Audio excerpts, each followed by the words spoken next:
Well, good morning, and I echo my thanks to Andrew for a provocative start. I think these are the debates that we should be having, and there should be more of it. So thank you very much. We may not agree with everything that we see and hear, but I think some of the issues that you've touched on, Andrew, and the challenge that Deborah issued at the start of this morning about just how we as institutions respond to this demand-driven, deregulated environment. These are the sorts of things that we're grappling with individually, and it's a fantastic opportunity to collectively grapple. So thank you for that start. What I'm doing, I think, is partly in response to that challenge that Deborah issued about how we do institutionally and at a sector-wide level respond to this environment. And the curriculum renewal journey that I'm going to just touch on very briefly this morning really coincides with the start of the demand-driven system and the process in which we've been involved over the last 18 months as a sector.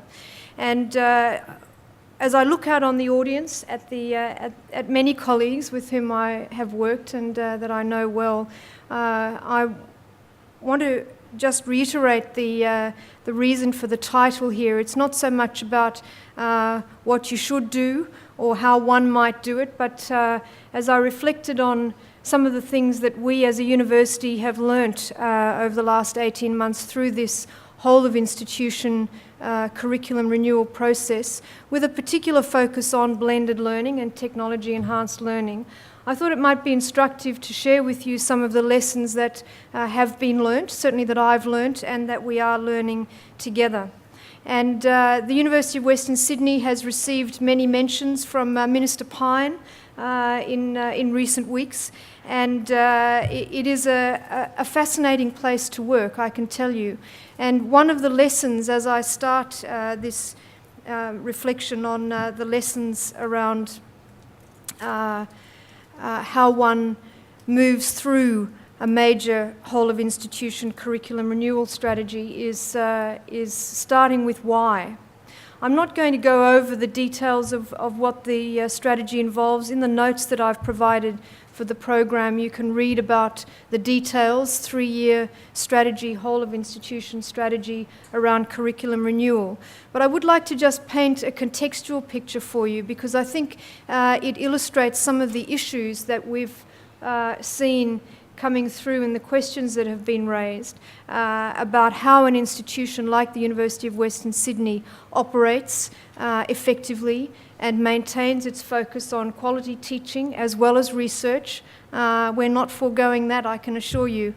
In a context such as the Greater Western Sydney region, it is a phenomenon. And if you don't know much about Greater Western Sydney, it's the 3rd largest economy in Australia.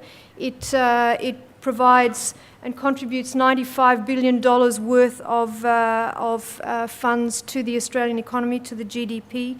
It's home to just under 2 million people, and 200,000 of those people travel out of Greater Western Sydney on a daily basis to work. So there are some structural logistical issues that this region is grappling with. Just south of the city of Liverpool, there is a city that is growing. In a few years' time, it will be the size of the population of Canberra. And there is major development. Another 1 million people are expected to be added to the population of the region within the next 25 years.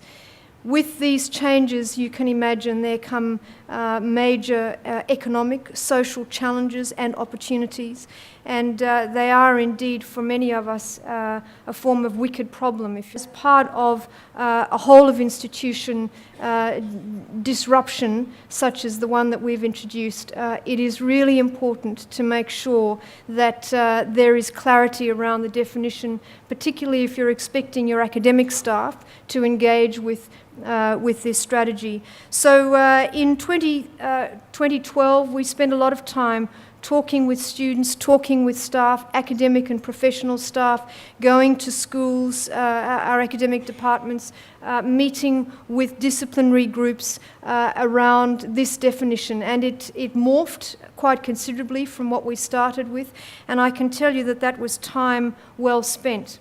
If you think about blended learning, this conference is all about the use of, or the role of learning and teaching in time in an era of technology-enhanced learning. And our focus needed to be on much more than the technology. So as part of the conversation with our staff, some of them said, well, how will I know blended learning when it's looking at me? What is going to be enough blended learning? And how do you measure the blend? And we very quickly realized how important it was to make sure that we were having conversations with the academic staff around what blended learning looked like. We had questions like, if I put my PowerPoints online, will that be enough?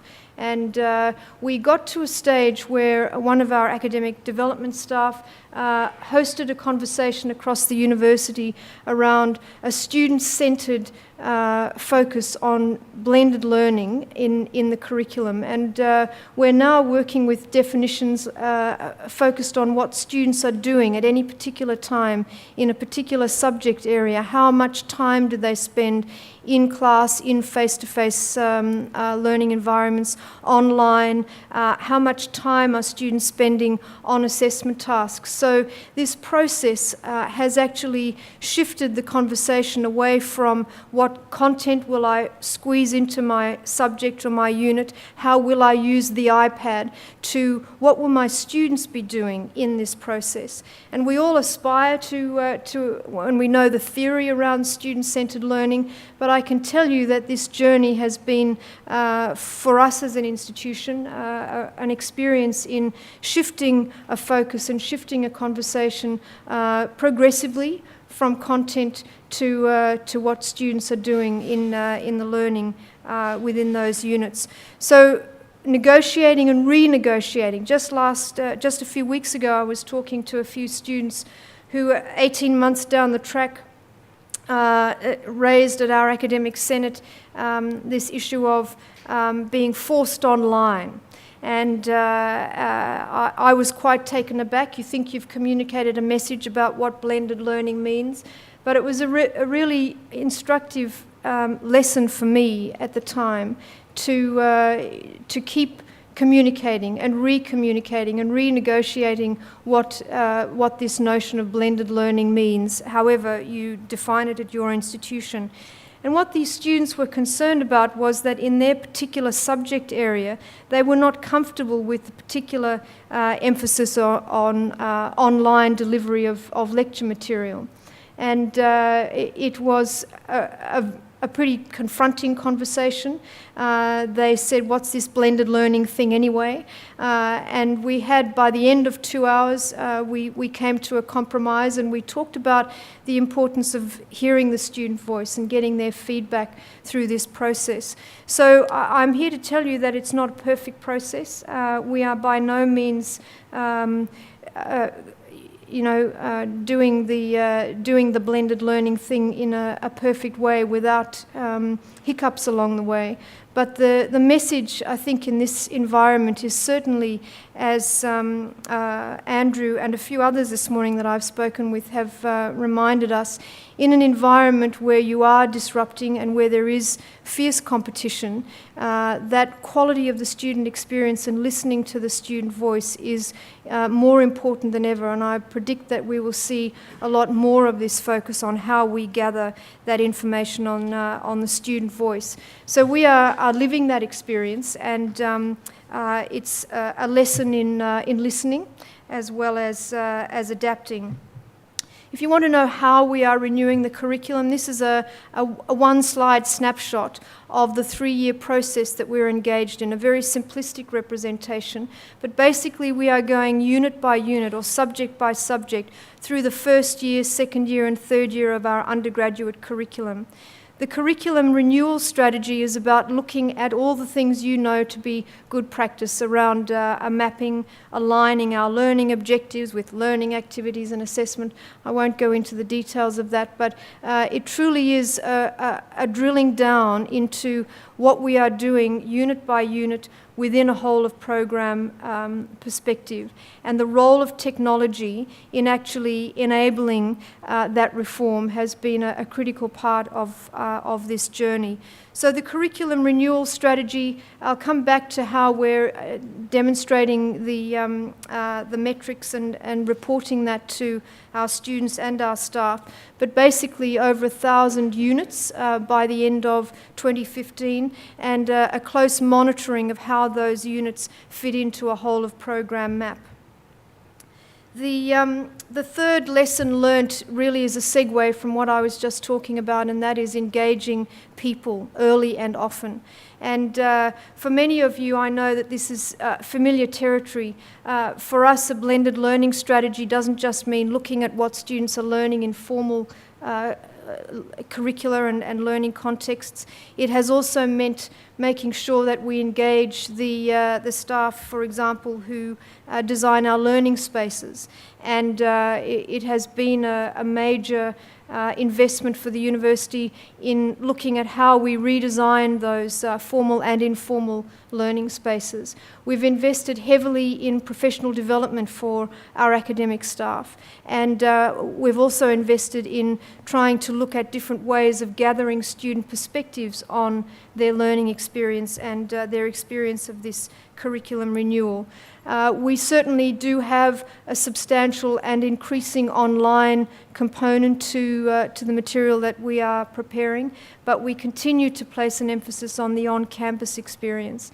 And when we did our early analysis of the student cohort at UWS, we looked at 2011 data to see that our students, compared to some of our benchmark partners in that year, 2011, 2012, were the majority of them did not have access to personal devices, to mobile devices, to laptops.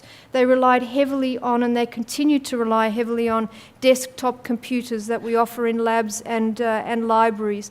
So that is quite a different picture to some of the other institutions represented in the room. So it was very much a bespoke strategy to look at how we equip those students with mobile devices. In this case, it was iPads, to make sure that there was a common language that we were speaking when we introduced mobile devices to the community. Many students are using other types of mobile devices, and that's fine. But for us, it was about saying, how do we make sure that we create an environment where students are able to access both in their lecture theatres as well as externally on the campus and at home, devices that will help them to learn. A fourth lesson that we've learnt, and this aligns very much with the paper that Belinda has prepared as pre-reading for this conference, so thank you very much for that, Belinda, is thinking outside the square, particularly in terms of how you provide the resources to make these innovative disruptions happen.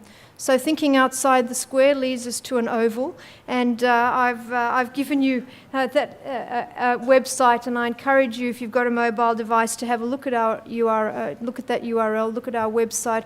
You'll find there the details of how we are actually providing support for our academic staff to engage in curriculum renewal.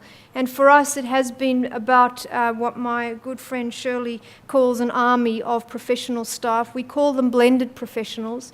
We employed over 40 of them, and they are people who have curriculum expertise. They might have been teachers, but they are professional staff. Some of them have a lot of technical expertise, and they are our blended learning advisors, blended learning designers, who work in a hub and spoke approach to support our schools. So we've got a small streamlined hub, and in that picture what you can see is the 9 schools and the composition of professional staff, blended professionals working alongside our academic staff to make this strategy a reality.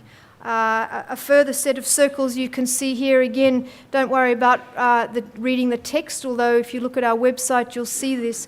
But really this represents the landscape of, again, heavy reliance on highly qualified professional staff who work as our blended learning professionals, and they work together with our curriculum specialists, some of whom are academics, some are professional staff, and our library plays a key part in this strategy as well. So it's very much a whole of institution systemic approach to looking at how we galvanize the community of academic and professional staff focused on this curriculum renewal strategy.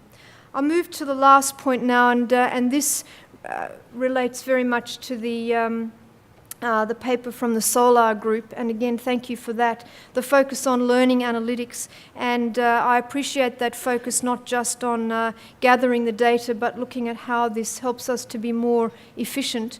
Certainly, a lesson learnt has been the importance of knowing your numbers, but also of listening to the voices, both students and staff. And for us, the introduction of iPads has been a critical component of the blended learning strategy. Many looked at that when it first was introduced and thought it was a gimmick. And for me, some of the real indicators of success have been the voices of our deputy deans and directors of academic program.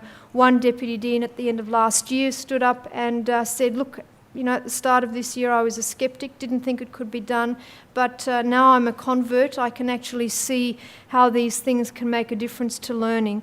And the challenge for me, and I know for my colleagues, I've got some of my UWS colleagues here today, is to make sure that that we are accountable for making sure that the technology is actually making a difference to learning. This is one of many graphical representations of the data that we've collected from our students, and the focus is about how our iPads and how more broadly is the technology being used to enhance student learning. And you can see over towards the far right-hand side, the strongly agree side. The iPads are not so much for working collaboratively, not working so well there, but certainly they find the apps very useful. And we're also getting them to think about how learning with technology is preparing them to develop those graduate attributes and to prepare for careers that lie ahead. So we're trying to help them to see the use of technology as a launching pad. I'll just finish up here with some of the student perspectives on how effectively we're doing, and how effectively the staff are doing, the academic staff, through this process. From some of our students, our academic staff get about a 3.5 out of 5, so they're getting there, but they're not quite there as far as the students are concerned. Some of the students think it's a good idea if we give our academic staff professional development, so I would agree with them there. Some very astute comments, and here you can see these are the sorts of things I'm interested in. How are the academic staff actually integrating the technology in the classroom and in small and large groups? I'll skip through these fairly quickly. Teachers get the idea that you can use technology to present information, but when it's just regurgitating, that's not very good. How are the students using technology for learning? One of the points here that I'm just going to finish up with is the amazing impact of our iPad strategy on not just the individuals who receive the iPads, but also more broadly on that community that these students represent, with 75% of them coming from that region. You saw the map. We are looking at ways to gather information about the broader impact of this curriculum renewal technology enhanced strategy on the families that these students represent, families who perhaps would otherwise never have access to mobile devices within their homes. So I guess to finish off This is not just about renewing the curriculum. I started off, and I'll finish by looking at this strategy as part of a much bigger context. And I think it's not only one university's response to a highly competitive environment and the importance of making sure that we do provide a top quality experience, but it's also about how we make sure that a curriculum is relevant well beyond the boundaries of the university. So happy to take questions if there's time, David, and I'll stop there. Take one. One, there you go, one question. I think you've got Shirley. Shirley, hello. Can I just ask you how you're making judgments about what constitutes the best face-to-face? I'll just repeat that because of time. So Shirley's asking the very, very astute question. In our definition, we say the best of face-to-face and online. How do we define the best of face-to-face and online? Absolutely. Well, that's such a good question, Shirley. Glad you asked it. And that's actually part of the reason for negotiating and renegotiating, and the reason why we started this conversation in disciplinary contexts, because that definition will play itself out differently in different year levels, in different disciplines. And what we did early on was to actually say, what's working well here? What does the evidence say for your discipline and for first years, for example? So we're looking, and this is where our blended learning staff play such a key role. They need to be informed by the evidence, and it needs to be bespoke within the disciplinary context. Certainly, there's a lot of evidence out there around what engages students in face-to-face settings, in large lectures, in small lectures. We're informed by that. But, we've got to take that and apply it in a disciplinary context and in cross-disciplinary contexts. So, we've deliberately left it there because that then, as I said, starts the conversation, and every word is deconstructed. I can assure you we've had many conversations about what that means. That was my one question, David. What's your one I'll question? head off.